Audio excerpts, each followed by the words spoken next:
And for more on this conversation, we're now joined by Executive Director at Firstsource Money, Redge Nkosi, and he joins us now via our video link. Redge, thank you so much for your time this evening here on SABC News. I mean, let's start off here. What is your reaction to the latest credit rating adjustment for South Africa? Quite frankly, it is positive. For a country like South Africa, which is dependent on capital markets, whether domestic or foreign, such an announcement is important. It may mean that our interest rates, that are so high could come down, and that augurs well for the economy, would augur well for the economy going forward. And I think, broadly speaking, any positive news coming from the rating agency, because we depend so much on them, is frankly very welcome. And we should continue, I hope, to go along this path as a country with a view to generating ourselves or leaping ourselves into the positive status or normal investment grade status that we've been looking for quite a while, since 2017. And what would you say informed the latest adjustment? Some would say that because we've seen less load shedding, and others would also say that it's because of the political stability we've seen since the May 2024 polls. What do you think were the main factors here that contributed to this adjustment? There hasn't been any political instability in the country apart from the July event that took place a while back. And frankly, that as a one-off activity. But what we should know is that rating agencies are ideological institutions. They're also political. They're not necessarily economic, even if they seem to indicate that they're economic to those who are a bit naive. They are political institutions. They're part of the global financial architecture, which is very much against the developing countries, and as such, they tend to reflect the views of those who are pro a particular ideology, and this ideology is the neoliberal ideology. So they contradict themselves quite often. For example, they say, well, the debt ratios South Africa should be going down, and therefore that would mean that South Africa will be capable of supporting itself. Yet, according to their own estimate, the debt ratios will be about 80% to the GDP. Meanwhile, Treasury and the country as a whole forecast that we should be having debt GDP ratio of about 75. So, it just doesn't make much sense at all. However, here they have a verdict, as it were, that, there's going to be a positive outlook going forward and eventually leaping into investment grade. So we shouldn't necessarily pay so much attention to, because there's a lot of politics around this. What does the latest development then mean, for our country and for the state of our economy?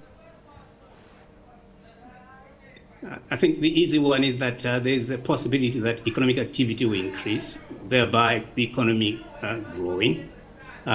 Meaning inflation may as well come down, debt may as well come down. That augurs well, not just for the government, but for individuals as well.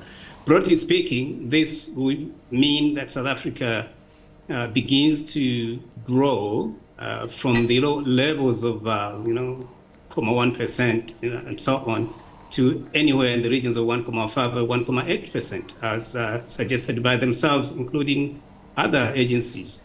So it is positive news for us, and we hope that this materializes going forward.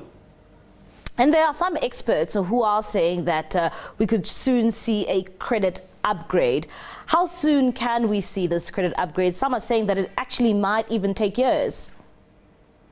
Not in the near term, frankly. I think we should look at it in 2026, 2027, even 2029, thereabout. I think, given the nature of these institutions, they may wait until closer to the elections that are to come in 2029 and begin to agitate the country towards yet another government of national unity, or a government of the one they prefer. That way, perhaps, may as well lead us to an upgrade should the government that they prefer come to power. But let's look at 2027, 2028 for some leap out of this junk status. And you are saying, of course, this also deals with the fact of the government that they prefer, these credit rating agencies. And one would say that when you look at where we find ourselves as a country under a government of national unity, do you think that it seems to be working for the credit rating companies? they would always shout the fact that the government of national unity is working. But for us, those who look at the numbers quite critically and see what's likely to happen, this is not going to be a government that's going to win at all. Investment is going to continue going down, whether that investment is in government or in the private sector. The only places I think they seem to be shouting about or enjoying is that the private sector investment in government services, meaning the private sector taking over some of the public services that the government has been offering, thereby generating money for the few that will be involved in those services, which means big companies that are largely from the West and perhaps from the richer South Africans who work with these Western governments. So we cannot celebrate, in our view. South Africa had the way out of this junk status without having to follow what the rating agencies tell us. Rating agencies do not matter at all to many countries like China, the US, and so on. Why South Africa is so enamored by these rating agencies tells us that we are still a colonized country. We are not economically sovereign, nor monetarily sovereign. However, having said this, it's good news that South Africa is showing some positive signs, and then we should welcome that. And Reg, why do we then still rely on credit ratings of this nature in our country if you're saying that, there are many other countries who actually don't even use them anymore? It's because South Africa has adopted a particular framework, an economic framework, and the economic framework is one that depends on foreign money and all capital markets, which are usually foreign, or money from some big companies, without having to generate its own money.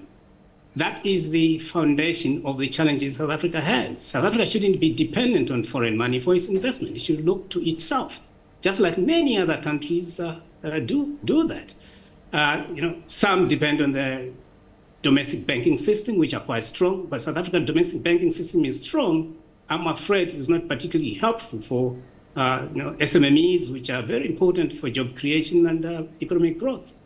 So in short, the reasons why we depend on these rating agencies is because we have adopted a macroeconomic framework that is inconsistent with a country that seeks to generate mass employment and grow an economy free from interventions of the institutions and governments outside of South Africa.